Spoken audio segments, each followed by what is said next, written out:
신앙생활하면 몇 가지 변화되는 게 있다고 생각하거든요. 그 중에 하나가 결단하고 결심하는 걸 자주 하는 것 같아요.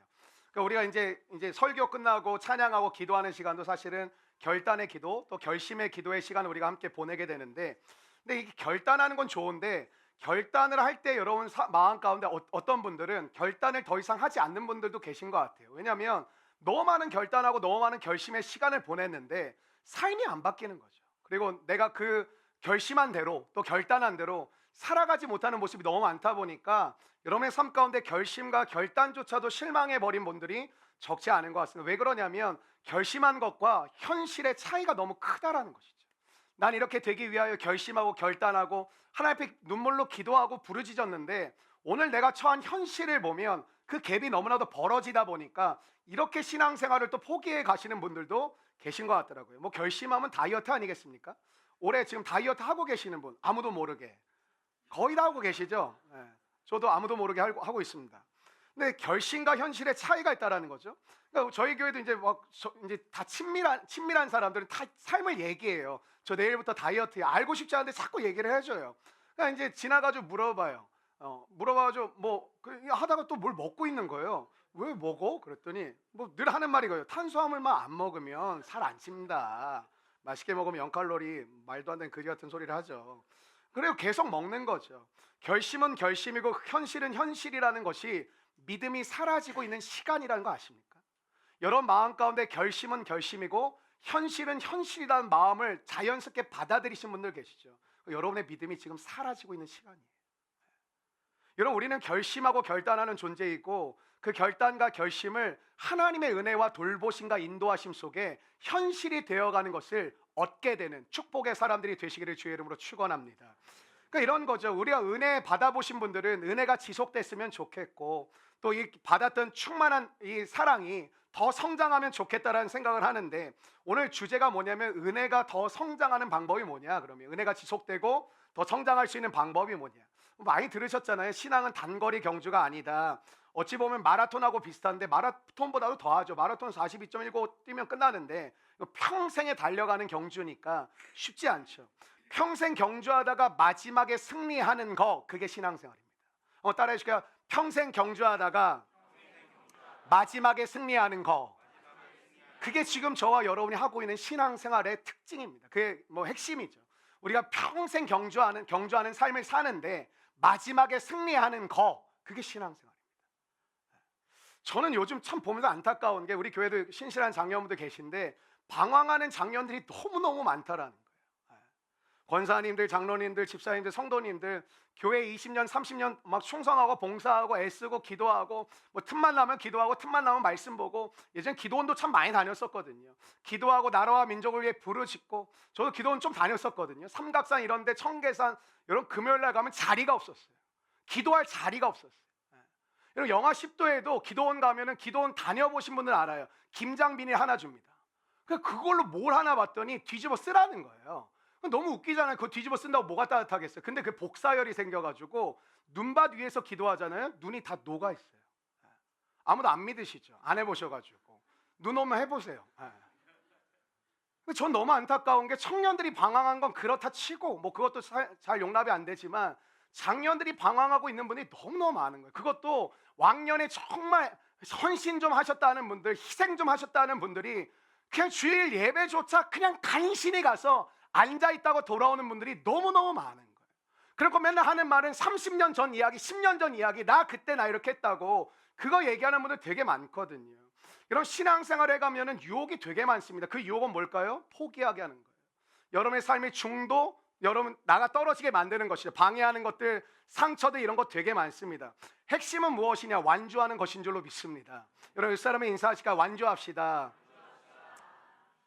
제가 이제 런닝했다는 이야기 한번 드렸잖아요. 그 이후에 제가 이제 꾸준히 런닝을 조금 하고 있는데 일주일에 한 3번 정도 런닝을 하고 있는데 그런 거 있어요. 이렇게 사람이 간사한 게, 제가 지난주에 이렇게 월요일 날 가서 우리 희돈이 아파트 잘 배우고 이제 제가 승리를 했잖아요. 한 번도 안 멈추고 이렇게 달렸는데 이번 주에 이제 달리는데 사람이 이제 교만한 거야. 뭐 이 정도 춤이야.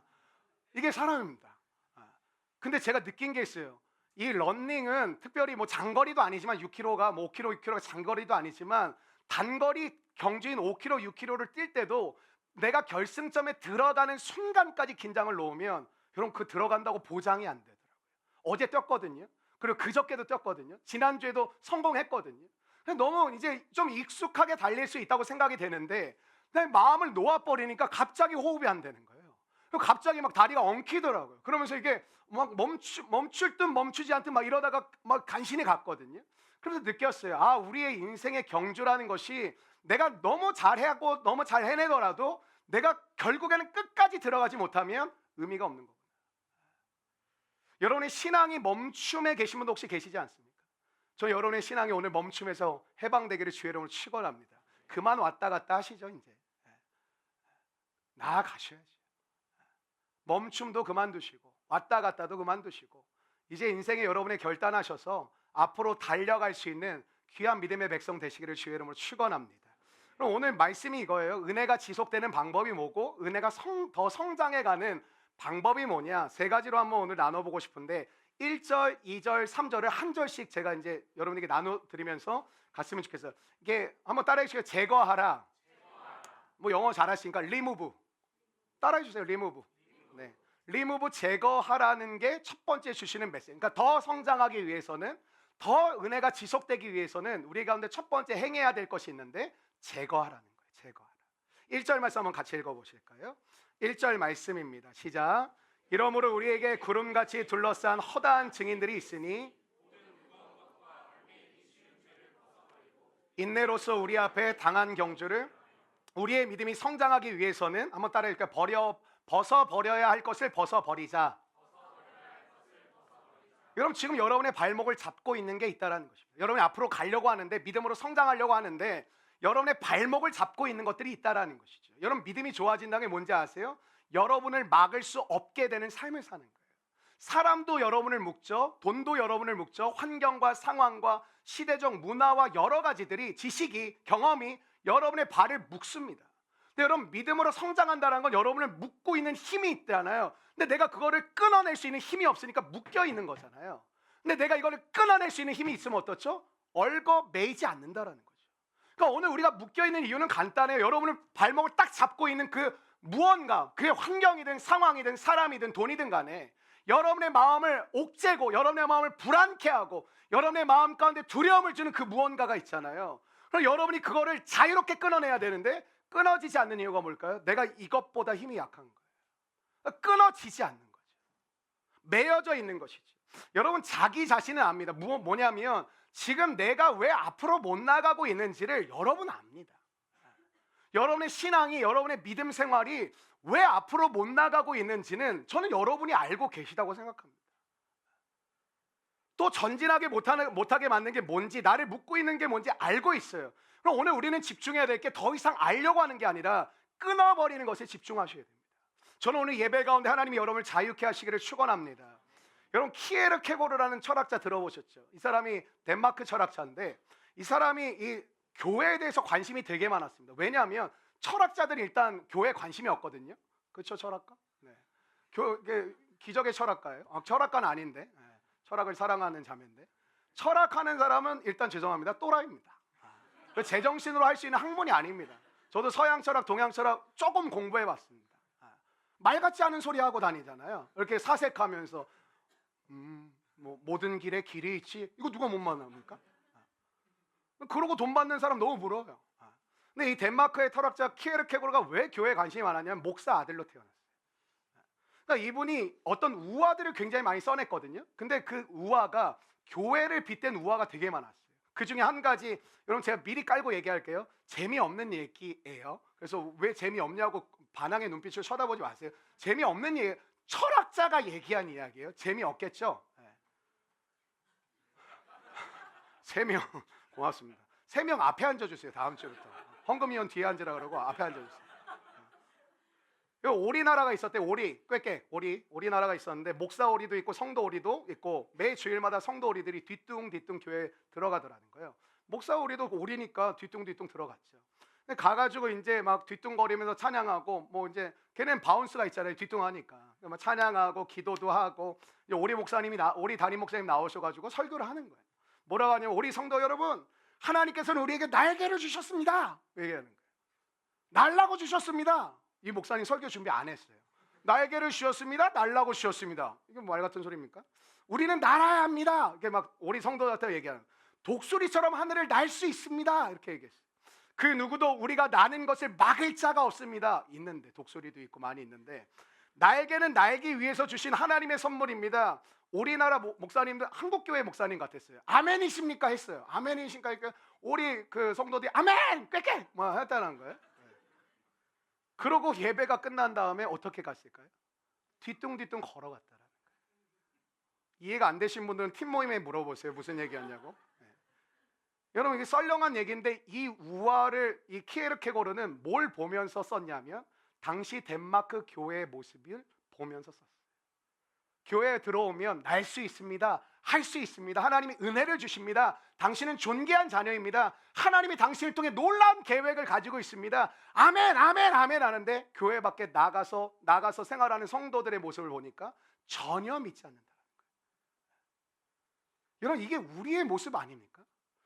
우리가 결심할 때는 독수리가 날개쳐 올라갈 것 같은 결심을 하죠. 근데 우리가 저 문만 나서면 다시 원점으로 돌아간다는 게 문제이지 않겠냐. 왜 그럴까요? 묶여있는 것들이 있다는 거예요. 여러분의 결심은 진심이라고 저도 믿습니다. 여러분의 결단은 하나님이 기뻐하시는 결단이라고 믿습니다. 근데 여러분이 나가서 그렇게 살기를 원하는데 안 되는 이유는 뭐냐면 여러분의 발목을 잡고 있는 게 있어요. 여러분, 여기 가운데 행복한 가정이었으면 좋겠다고 생각 안 한 분 누가 있겠습니까? 근데 그 가정에 행복하지 못한 발목을 잡고 있는 게 있어요. 그걸 끊어버려야 된다는 거예요. 제거해버려야 된다는 거예요. 오늘 우리 가운데 상처 없는 사람도 없거든요. 근데 누군가는 상처를 이겨가는 성도들이 계시고 누군가는 상처에 눌려가고 계신 성도들이 계세요. 이유는 뭘까요? 방향성이에요. 오늘 여러분의 삶 가운데 힘든 것은 동일하지만 나와 함께 하신 하나님과 함께 이겨갈 수 있어, 이 방향이 있고, 있다고 아멘은 했지만 힘들어 눌려버리는 분들이 계세요. 여러분, 우리가 얽매이기 쉽다라는 이유가 뭐냐면 여러분이 딱 봤을 때 너무 나쁜 거면 여러분이 뭐 때론 유혹에 빠져서 하실 수도 있지만 안 할 분별력이 있으시겠죠. 딱 보는데 딱 보면 안 좋아. 그럼 거기 여러분이 얽어매이시겠습니까? 안 하시겠죠. 근데 왜 우리가 얽어매이기가 쉽냐면 이게 작용과 반작용처럼 이런 게 있는 거예요. 이쪽으로 보면 약이 돼요, 내 삶에. 근데 그게 조금만 벗어나면 독이 되는 게 우리 지천에 깔려 있다라는 거예요. 제가 몇 가지만 예를 들어볼까요? 첫 번째, 친구요. 친구만큼 좋은 게 없죠. 친구는 우리에게 주신, 정말 보내신 선물과 같은 존재입니다. 옆 사람, 여러분 친구시죠? 인사하실까요? 선물. 안 좋은 선물 받으셨나 봐요. 네. 여러분, 좋은 친구와 사귄다라는 건 많은 유익과 기쁨이 있죠. 그래서 팀 모임에 여러분은 뭐 하는 거냐면 친구를 사귀러 가는 거예요, 사실은. 말씀을 나누고 이거 하러 가는 게 아니라 하나님이 만나게 하신, 만남은 주님이 역사하시는 거고, 여러분이 주장할 수가 없어요. 만남은 주님이 주시는 거예요. 그 만남을, 관계를 서로 연결하는 게 그거예요. 어제도요, 우리 소풍 갔는데 사실 되게 어려워요. 70명이 가서 너무 기쁜데 청년들만 가거나 장년분들만 가거나 키즈들만 가거나 이러면 컨셉을 잡기가 되게 쉽습니다. 근데 우리 은샘이, 은재 막 태어난 지 돌 안 되죠. 돌도 안 된 애들부터 70대 장로님까지 다 같이 가서 함께 즐겁고 함께 유익하고 함께 알아가고 함께 하려면 정말 쉽지 않습니다.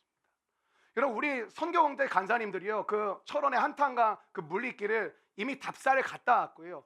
카페도 다 섭외해가지고 다 빌린 거, 저희가 대관한 거고. 여러분, 어제 식사 맛있었죠? 전 식사에 참 은혜를 많이 받았습니다. 들어가는데 그 어디서 많이 먹는다 파란 리본이 2개 붙어 있더라고요.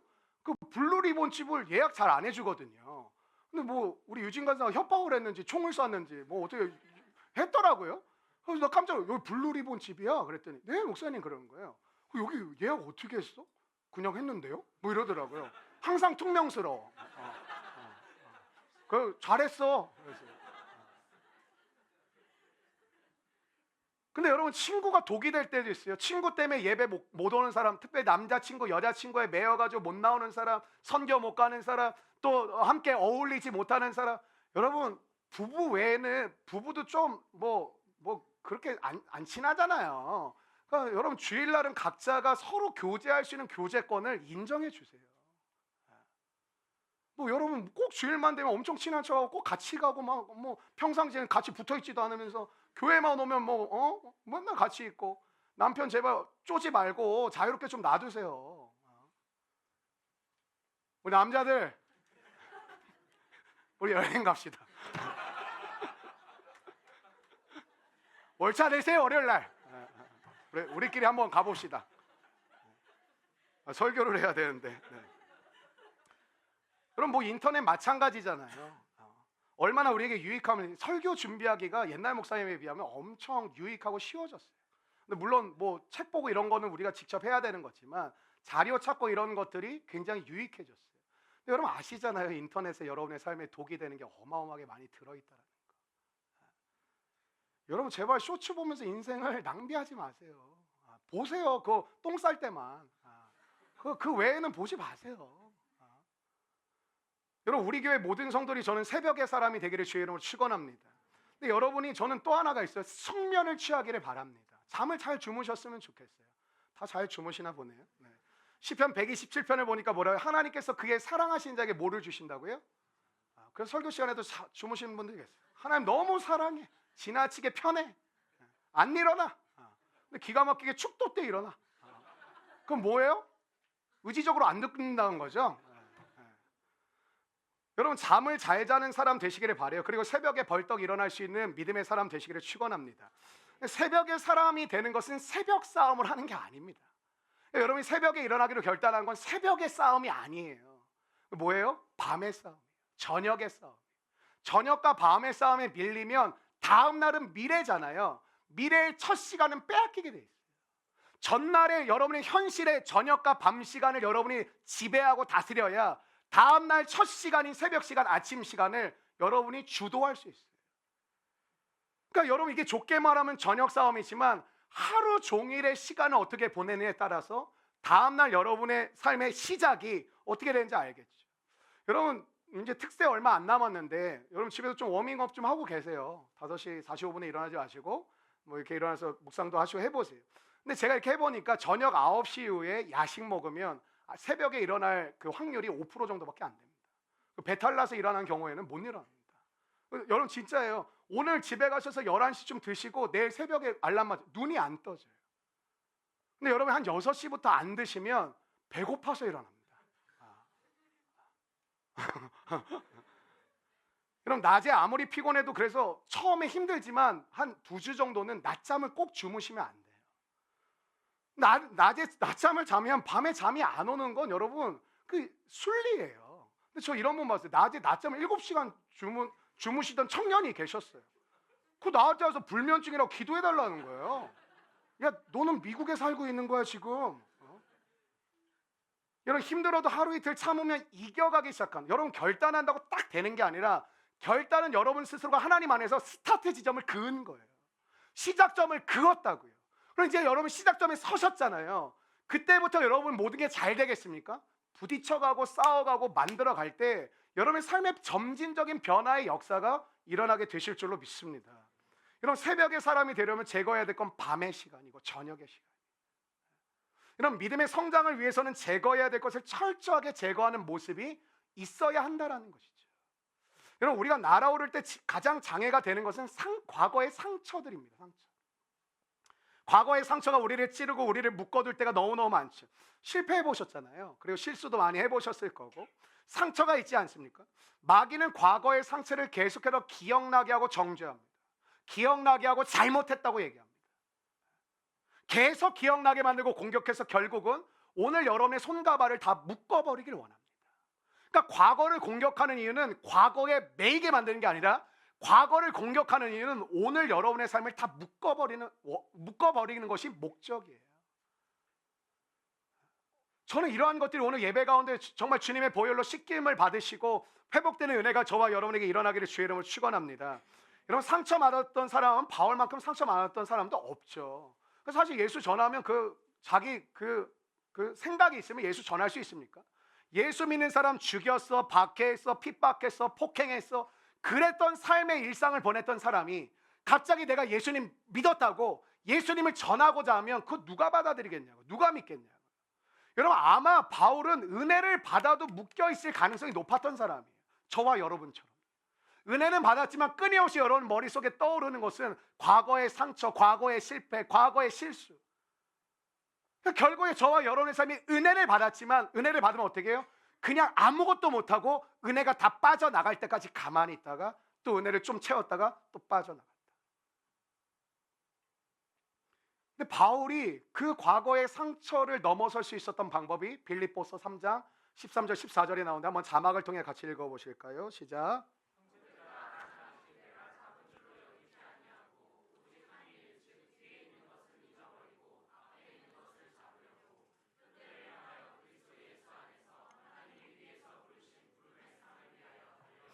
저는 저와 여러분이 오늘 두 가지 은혜가 있었으면 좋겠는데 한번 따라해 주실까요? 잊어버리고 달려가노라. 요거 기억하고 우리 삽시다. 이번 한 주. 잊어버리고 달려가노라. 과거의 일은 잊어버리고 앞에 내가 달려갈 표대를 향해 달려가리라. 잊어버리고 달려가리라. 그럼 바울의 사역이 상처를 넘어설 수 있었던 비결이 여기 있어요. 잊어버리고 달려가노라. 여러분 육상 선수 가운데 정장 입고 뛰는 사람 봤어요? 넥타이 딱 매고. 그리고 육상 선수는 가장 가볍게 있죠. 그래서 요즘 그 선수용 신발은 300g, 400g, 뭐 200 몇십 g 이런 신발을 신는다 그러더라고요. 거의 사람의 표피와 같은 신발을 가지고 뛰는 거죠. 왜? 가벼워야 되니까. 여러분 천국에 가실 거 믿으시죠? 여기 지나쳐 가는 곳 맞죠? 그럼 가벼우셔야죠. 꼭 필요한 거 쥐고 가벼우셔야죠. 여러분 그래서 뭐 아시잖아요. 뭐 돌아가신 스티브 잡스나 마크 저커버거나 뭐 또 JYP 똑같은 옷 입고 산다 그러잖아요. 왜? 집중할 게 너무 많아서. 그 집중할 게 너무 많아서 이거는 그냥 가볍게 넘어가고 내가 집중할 거에 더 집중하겠다. 여러분 똑같은 옷 입으셔도 되는데 빠십시오. 걔네들 옷이 되게 많아요. 여러분 우리가 얽어매이고 묶이면 내가 가짜로 살아요. 뭐 제 창피한 이야기인데 저는 인정 욕구가 강했던 사람인 것 같아요. 그러다 보니까 사람들에게 어떻게 내 모습이 비추어질지가 늘 저에게는 굉장히 예민했던 부분인 것 같아요. 사람들이 나를 어떻게 볼까? 어떻게 인식할까? 어떤 평가를 내릴까? 어떻게 나를 뭐라고 판단할까? 그러다 보니까 제가 착하다는 얘기를 예전에 많이 들었었거든요.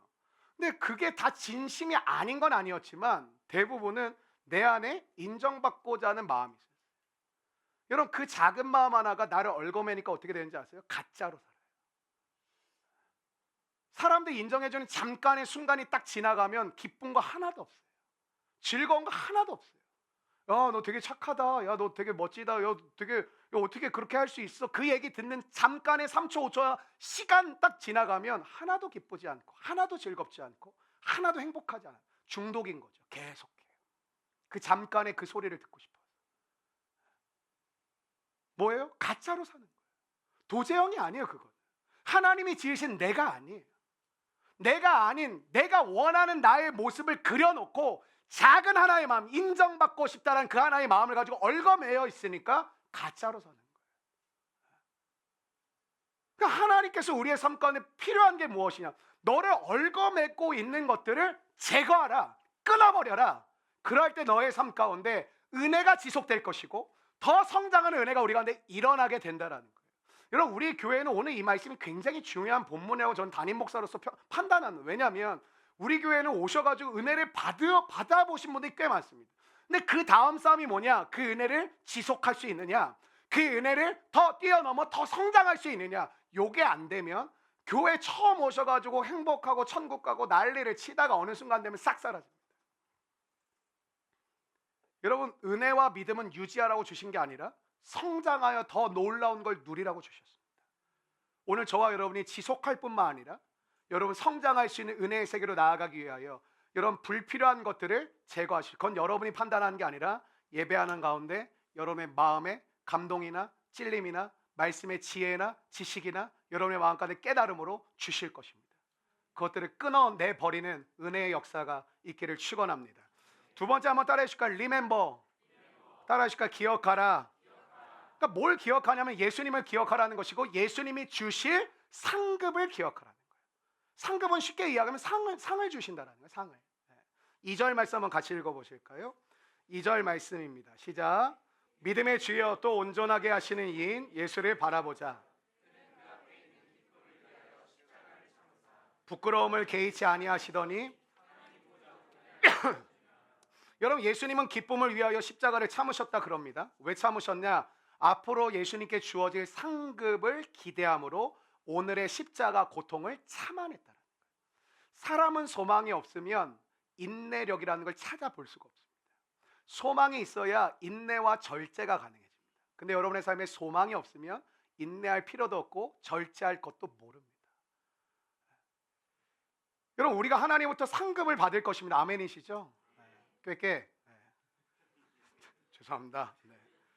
상급 중에 가장 좋은 상급은 뭘까요? 한번 따라해 주실까요? 구원받은 영혼.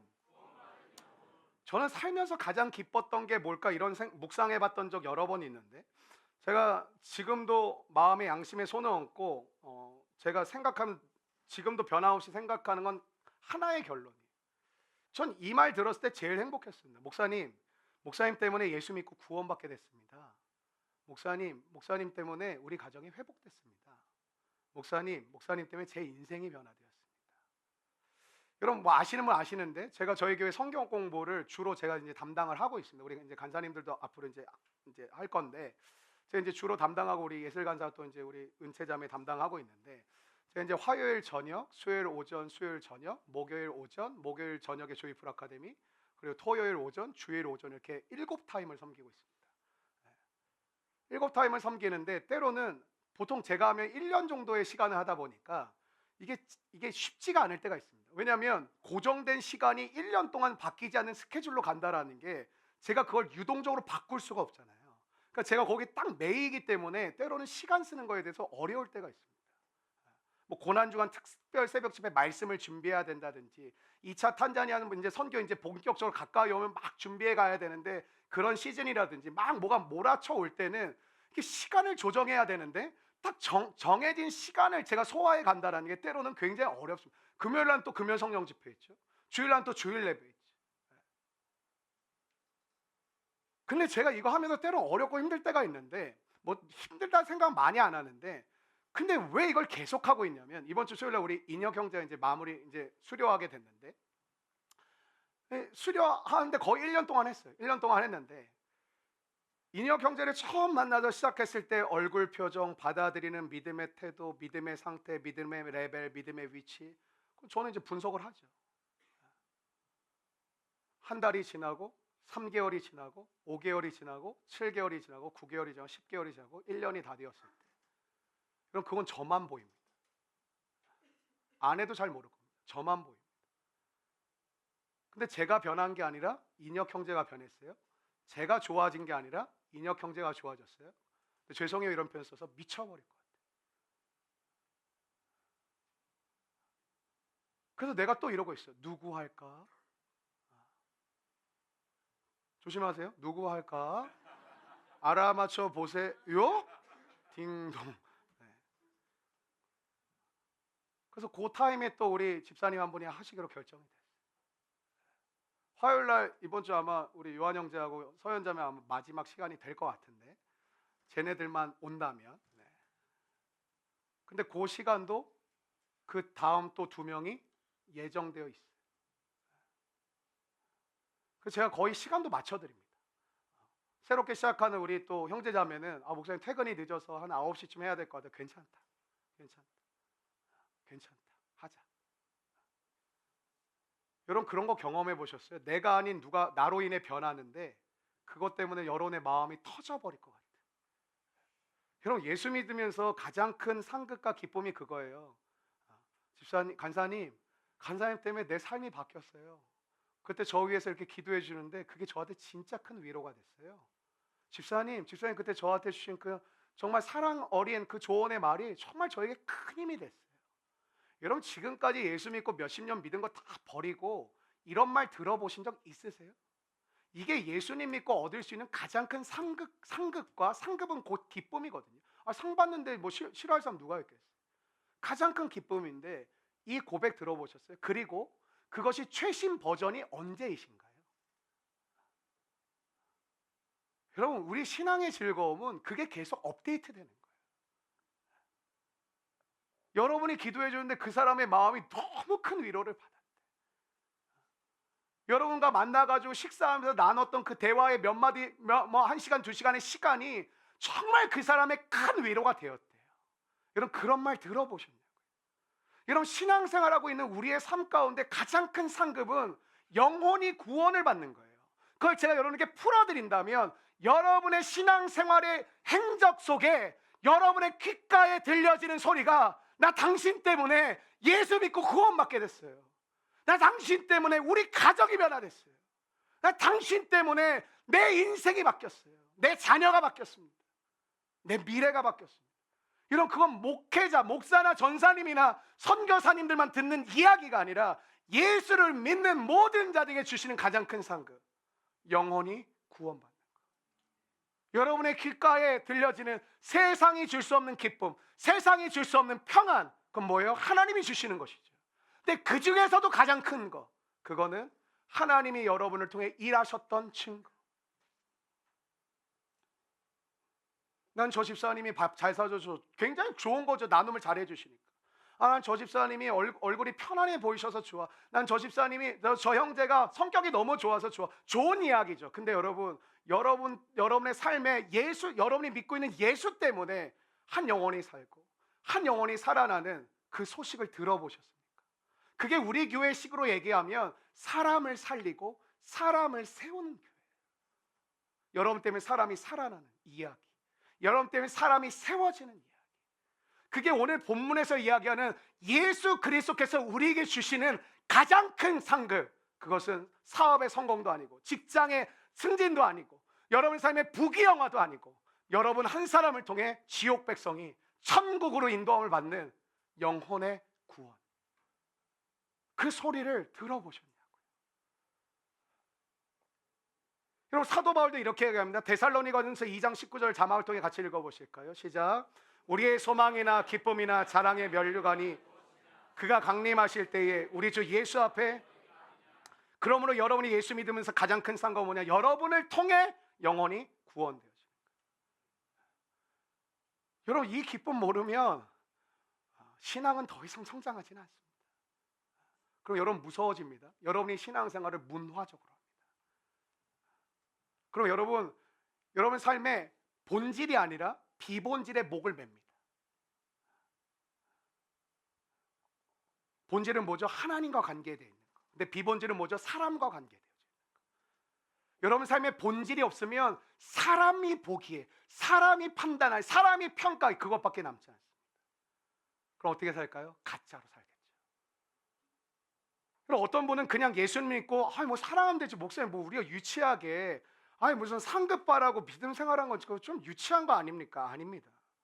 여러분, 상급을 위해서 예수님 믿고 충성하는 것은 유치한 게 아니라 어린아이와 같은 믿음을 가지라는 겁니다. 제가 예를 들면 여기 앞에 있는 우리 태원 집사님한테 저기 가서 심부름 좀 해줘요. 저 새콤달콤 하나 줄게. 안 갈 겁니다. 근데 우리 태원 집사님이 움직여지게 만드는 어떤 게 분명히 있을 겁니다. 내가 뭐를 준다고 하면 아마 움직여질 수 있는 것들이 있을 겁니다. 물론 말해도 이제 들어주죠. 아니네. 그렇죠. 네. 목양실로 와보세요. 네. 여러분의 삶에 이런 거, 커피 한 잔 사줄 테니까 그것 좀 해줘. 여러분 거절하실걸요? 커피는 내가 사 먹어도 돼. 근데 여러분의 마음을 움직이는 게 있어요. 오늘 뭐예요? 상급을 줄 테니, 상급을 너에게 주고 싶으니 너 제발 나와 함께 나아가자. 움직여지세요? 움직여지시나요? 하나님 돈은 얼마큼 주실 거고, 취업은 가능한 거고, 사업은 열리는 거고, 진로는 어떻게 하실 건데요? 노후는 보장을 해주시나요? 아니, 그거 말고 가장 큰 상급을 줄 테니 가자. 여러분, 상급을 바라보고 신앙생활은 건 유치한 게 아닙니다. 어린아이 같은 믿음을 가져야만 상급을 바라보며 달려갈 수 있습니다. 오늘 여러분의 삶에 그 상급을 주신다면 움직여지십니까? 오늘 우리 교회 사랑하는 리더십들은 아침 이른 시간부터 준비하고 예배를 준비하고 지금까지 달려가고 끝나고도 아마 여러분들 섬기게 될 텐데, 저는 우리 리더십들에게 분명한 상급이 있기를 주의 이름으로 축원합니다. 그리고 여러분의 움직임이 사람을 바라봄이 아니라 본질적인 하나님을 바라보고 움직여질 수 있는 은혜가 임하게 되기를 축원합니다.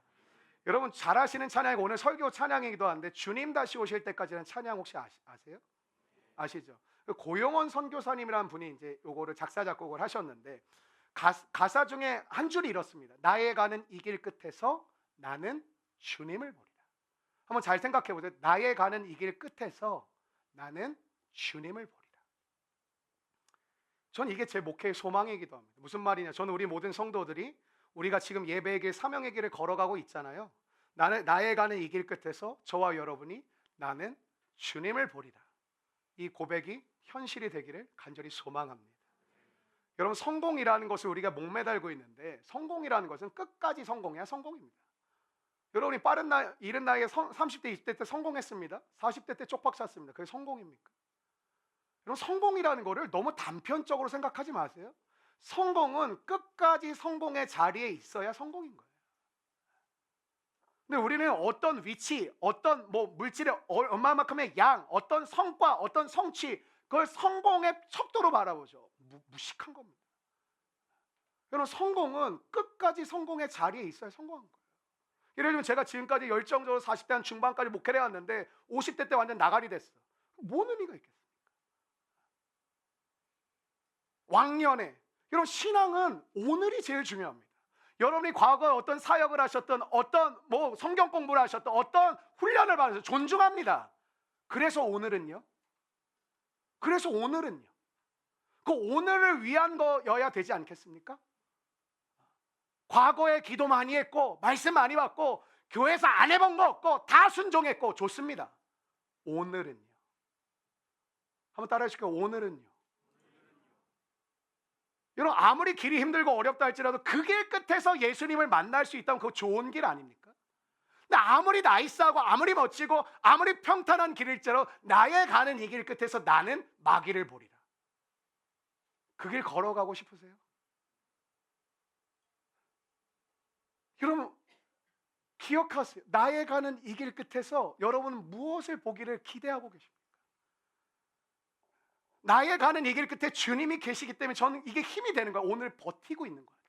나의 가는 이 길 끝에 주님을 만날 거니까. 여러분 나는 그리스도인입니다라는 책이 있어요. 안 사 보셔도 상관없는데 이 책의 주제를 간단히 설명을 드리면 초대교회의 순교자들의 열전과 같은 책, 순교자들의 쫙 그 스토리와 내용과 이것들이 쫙 기록한 책이에요. 좋은 책입니다. 초대교회 내용을 굉장히 많이 연구해가지고 사실 기반으로 기록을 굉장히 내용을 잘 정리를 해놨어요. 근데 그 책에 보면 순교자들의 이야기라 그랬잖아요. 그 재밌는 게 이래요. 직업도 달라요. 그리고 나이도 달라요. 진짜 우리처럼 여러 부류의 사람들이에요. 근데 그들이 고난당한 게 엄청납니다. 몇 가지만 소개하면 어떤 사람은 사자밥으로 그냥 던져졌어요. 어떤 사람은 불로 달군 쇠꼬챙이로 찔림을 당했어요. 이게 너무 뜨거우니까 살이 그냥 뚫려버렸대요. 타면서. 참수형을 당하기도 하고요. 톱으로 켬을 당하기도 했어요. 근데 그들이요, 나는 그리스도인이 아닙니다라는 이 한마디만 하면 모든 것에서 풀려날 수 있었습니다. 나는 그리스도인이 아닙니다. 이 한마디라면 감옥에서 풀어줬대요. 나는 그리스도인이 아닙니다라는 한마디만 하면 고문이 중단됐대요. 나는 그리스도인이 아닙니다라는 한마디만 하면 사자밥에 던져지지 않았대요. 풀어줬대요. 근데 그들은 그런 상황 속에서도 나는 그리스도인입니다라는 고백을 드리며 죽어갔습니다. 그럼 아마 신앙생활 좀 해보신 분도 아실 텐데 일제강점기에 굉장히 유명한 목사님이 주기철 목사님이거든요. 주기철 목사님의 사모님 성함이 오정모 사모님이세요. 오정모 사모님. 이 주기철 목사님이 너무 믿음으로 사람들을 선동하고 이끌어 가니까 리더십이 너무 강하고 안 꺾이니까 별의별 짓 다 했거든요. 일제가 끌고 가가지고 모든 고문을 물고문, 불고문, 여기 손톱 사이를 쇠꼬챙이로 막 찍어대고 가시로 찍어대고 했대. 근데 이분이 신사참배하지 않고 끝까지 자기의 믿음을 굴하지 않으니까 일제가 머리를 쓰다 마지막 최후의 심리전을 썼어요. 그게 뭐냐면 풀어줬어요. 어느 날 감옥에 갇혀 있는데 이런 거 사람의 본능을 건드리려는 일제의 아주 뭐 전략적인 거죠. 갑자기 감옥에 울려 퍼져 주기철 석방 그 이야기를 듣는데 꿈인 것 같았다라는 거예요. 얼떨결에 야 나가 막 집어 내 동생이 치지 밖으로 끌고 나가서 풀어졌어요. 주목사님이 어리둥절하면서 그토록 그리워했던 아내 그리고 집으로 뭐 갔죠. 마지막 주목사님이 그 감옥에서 숨을 거두시는데 숨을 거두실 때 마지막 면회 때 사모님한테 했던 말이 여보 따뜻한 숭늉이 그립소. 이게 마지막 고백이에요. 그리고 하나님 앞에 드린 7가지 그 인터넷 치면 다 나오거든요. 7가지의 주제의 기도를 드리고 순교하셨어요. 집에 갔어요. 집에 가서 집 문 앞에 문이 이렇게 닫혀져 있으니까 여보 나요 문 좀 열어줘. 아무 소리가 안 들리더래요. 한동안 말이 없던 집에서 사모님의 소리가 들립니다. 내 남편 주기철 목사는 옥에서 죽었을 사람인데 이리 살아서 돌아올 리가 없다. 살아서 돌아왔다면 내 남편이 아닐 것이다. 그 말을 듣고 주 목사님이 자진으로 감옥에 돌아갔습니다. 여러분 살다 보면 힘든 일이 있는데 여러분 믿기 때문에 더 힘든 것도 저는 있을 거라고 생각이 됩니다. 어떻게 우리의 믿음과 우리 예수님이 이 대한민국 사회에서 밑바닥을 못해 아주 바닥 지하 콘크리트를 뚫고 들어가셨는지, 어쩌면 여러분의 삶 가운데 나는 그리스도인이 아닙니다라는 고백을 한다면 여러분의 직장 생활이, 사업이, 거래처와의 어떤 거래가 편안하게 되실지도 모르겠습니다. 근데 초대교회 순교자들은 그리고 주목사님은 나는 그리스도인입니다 이 한마디를 남기고 하나님 곁으로 가셨습니다. 그들은 죽음을 두려워하지 않았습니다. 왜? 하나님 곁으로 간다고 믿었습니다. 여러분 인생에 넘어짐과 어려움이 있고 어찌 보면 눈앞에 쉬운 길이 보이기도 하죠. 근데 마음이 찔리시죠. 나는 그리스도인입니다.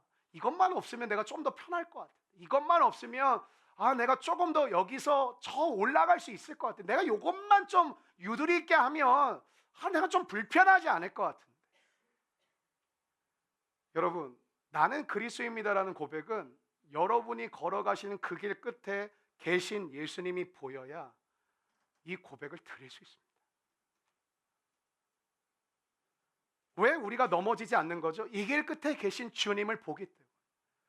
사도행전 6장에 스데반 집사가 돌에 맞아 순교했습니다. 돌에 맞아 순교했다는 게 얼마나 고통스러웠을까요? 근데 성경은 그의 얼굴을 이렇게 묘사하고 있습니다. 스데반 집사의 얼굴이 천사의 얼굴과 같더라. 이유가 뭘까요? 스데반 집사가 가는 그 길 끝에 계신 전 주님을 보았다고 생각해요. 여러분 이 길을 걸어가시기를 간절히 축원합니다. 한번 따라 하실까요? 나는 그리스도인입니다. 나는 예배자입니다. 나는 사명자입니다. 우리 가운데 이 정도 상황까지 놓인 분들은 없잖아요. 어떤 말이냐? 히브리서 11장 36절 37절에 봤더니 초대교회 순교자들의 고통이 나와요. 또 어떤 이들은 조롱과 채찍질 뿐 아니라 결박과 옥에 갇히는 시련도 받았습니다. 37절은 같이 읽어보실까요? 시작. 돌로 치는 것과 톱으로 켜는 것과 시험과 칼로 죽임을 당하고 양과 염소의 가죽을 입고 요리하여 궁핍과 환난과 왜요? 나는 그리스도입니다. 이 고백을 끝까지 포기하지 않았기 때문에. 나는 그리스도인이 아닙니다만 했으면 이 모든 고통에서 벗어날 수 있었을 텐데. 마지막 세 번째는 한번 따라할까요? 리지스트, 저항하라. 한번 3절 읽고 이제 말씀 이제 마무리해 가도록 하겠습니다. 3절 말씀입니다. 시작. 너희가 피곤하여 낙심하지 않기 위하여. 여러분 우리에게 낙심이 오고 좌절이 오죠. 그래도 이것을 참고 견디신 예수님을 우리가 기억해 보자. 로마서 12장 2절에 보면 너희는 이 세대를 본받지 말고 오직 마음을 새롭게 함으로 변화를 받아 하나님의 선하시고 기뻐하시고 온전하신 뜻이 무엇인지를 분별하도록 하라 이렇게 합니다. 영어 성경에 봤더니 do not pattern of this. 너희는 이 세대의 패턴을 따라하지 말아라. 여러분 인생에 특별히 우리의 청년분들 그리고 우리 젊은 부부분들, 여러분 인생을 3인치 관찰자 시점으로 여러분의 시작점과 여러분의 끝 지점을, 여러분의 부모님 생각하면 되잖아요. 끝 지점을 보면서 인생의 세상에서 말하는 인생의 큰 그림, 패턴이 무엇인지를 보셔야 돼요. 여러분 그 옷 짜는 거 이런 거 보셨어요? 옷 찍어내는 공장, 찍는다는 표현을 쓰던데, 찍어내는 공장 가면 들어가면 그 패턴대로 그냥 착착착착 찍어집니다. 패턴대로 찍어집니다. 그 그림대로 찍어집니다. 저와 여러분 아무 생각 없이 살면 세상에서 여러분에게 계획한 패턴대로 여러분 가만히 있으면, 저항하지 않으면 착착착착 찍어집니다. 첫 번째 자기중심성, 두 번째 욕심, 세 번째 죄, 네 번째 사망. 못 벗어납니다. 왜? 세상의 패턴은 이미 여러분을 찍어가고 있어요. 여러분 믿음이 뭐예요? 저항할 수 있는 힘이 생긴 거예요. 세상에서 나를 향해 말하는 그림대로 내가 찍혀지지 않고 나에게 주신, 나를 창조하신 하나님이 주신 그 패턴에 나를 집어넣을 수 있는, 저항할 수 있는 힘을 버리지 말기를 주의 이름으로 축원합니다. 여러분 돈이 최고다, 돈 많아서 아무것도 안 하고 백수로 사는 게 축복이다. 성경은 이렇게 합니다. 하나님이 시작하셨다, 하나님이 이루실 것이다, 하나님이 너의 인생을 완성시키신다. 철저한 수동태에서. 여러분 예언해 볼까요? 2025년 여기 계신 모든 성도님들 어려움 올 겁니다. 심지어 오늘도 어려움이 올 수 있습니다. 여러분 돌아보십시오. 어려움이 없었던 시즌이 있었나요? 초등학교 때, 중고등학교 시절, 대학, 여러분 20대, 30대, 40대, 50대, 60대, 70대, 여러분 어렵지 않았던 시절이 있었나요? 여러분 앞으로 어려움은 올 겁니다. 오늘도 믿음으로 저항하는 삶을 살기 위한 우리의 예배의 핵심은 한번 따라할까요? 영접. 영접 뭐예요? 받아들이는 거예요. 받아들이는 거. 앞에 앉아있는 해람 간사가 저희 집 초인종을 띵동 누르면 제가 이제 확인하요. 누구세요? 목사 해람입니다. 그러면 잘못 오셨어요 할 수도 있겠지만, 문을 열어준 게 뭐예요? 내 공간으로 들어와. 영접이에요. 주님의 말씀을 여러분이 지금 아멘으로 영접하시면 그게 믿음으로 역사하고 작동하기 시작할 줄로 믿습니다. 여러분 어젯밤에 위드 조이풀 너무 감사했어요. 막 잘 이렇게 시간 보내고 또 여러분들 다 이렇게 보내드리고, 저도 이제 마지막에 우리 정한채 집사님 운전해 주셔서 차 타고 교회까지 안전하게 잘 왔어요. 시간이 한 7시가 조금 넘었더라고요, 도착하고 보니까. 근데 이제 아내하고 우리 은채자매가 저희 집 근처에 살아가지고 이제 항상 이제 집에 같이 가는 편인데, 저녁을 같이 먹자고 해가지고 이제 저녁을 먹고 이제 데려다 주고 제가 교회 다시 왔어요. 감사하게 오늘이 주일이 돼요. 여러분 집에서 샤워하실 때 전 교회에 있었습니다. 집에서 TV 켜실 때 교회에 있었습니다. 집에 다시 돌아오니까 9시쯤 됐어요. 9시에 이제 이번 주에 위드 조이풀이 있으니까 미리미리 설교 준비를 틈나는 대로 축축축 놓았죠. 그리고 이제 설교를 마무리하고 이렇게 막 계속 준비하고 마무리하니까 12시 한 10분 정도 됐어요. 피곤하더라고요. 하루 종일 애들 계속 놀아주고 안아주고 계속 막 뛰어다니니까 애들이랑 놀다 보니까 목소리가 점점 더 커지는 것 같아요. 피곤하더라고요. 근데 방석을 들고 이 자리에 올라왔어요. 그럼 교회잖아요. 하나님이 계시는 교회. 밤 12시 반에 기도하면 무서울까요? 안 무서울까요? 저를 어떻게 생각하시는 겁니까? 겁나 무섭습니다. 기도하는데 한 20분쯤 지난 것 같은데 그 느낌이 있거든요. 한 20분쯤 지났겠다 하면 이런 느낌, 하다 보니까 그런 느낌이 있는데 갑자기 딱딱딱 소리가 나는 거예요. 여기서 기도하는데 기도가 되겠습니까? 그때 하는 방법, 주님의 이름을 계속 부르는 겁니다. 주여! 주여! 근데 소리가 계속 나는 거예요.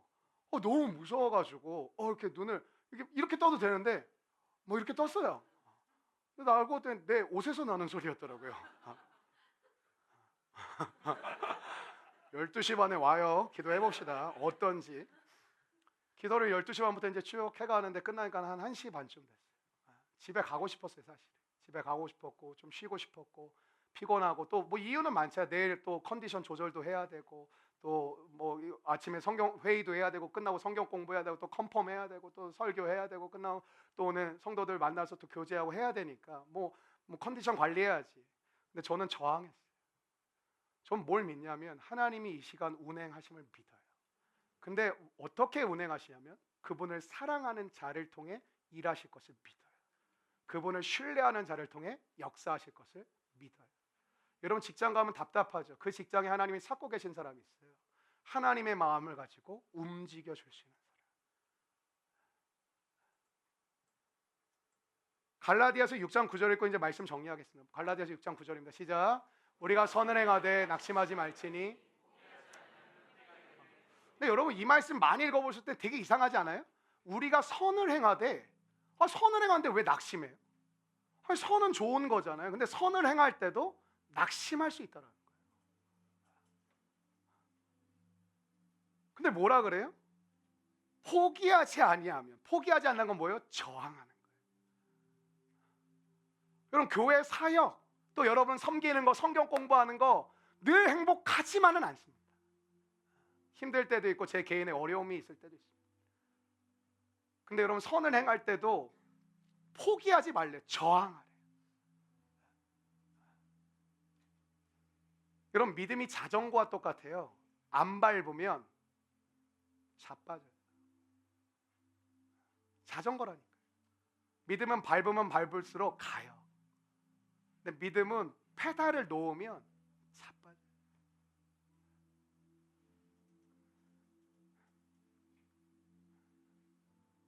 저는 옛날에 이제 청년 사역을 주로 했으니까 청년들의 방황은 너무 익숙하고, 뭐 또 이제 뭐 30대 막 결혼해서 정신 못 차리는 사람 뭐 한두 명 봤겠습니까? 어마어마하게 많이 봤죠.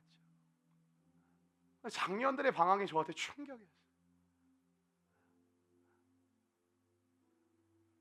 근데 그분들 고백하는 거 들어보면 뭐 안 해보신 분이 없어.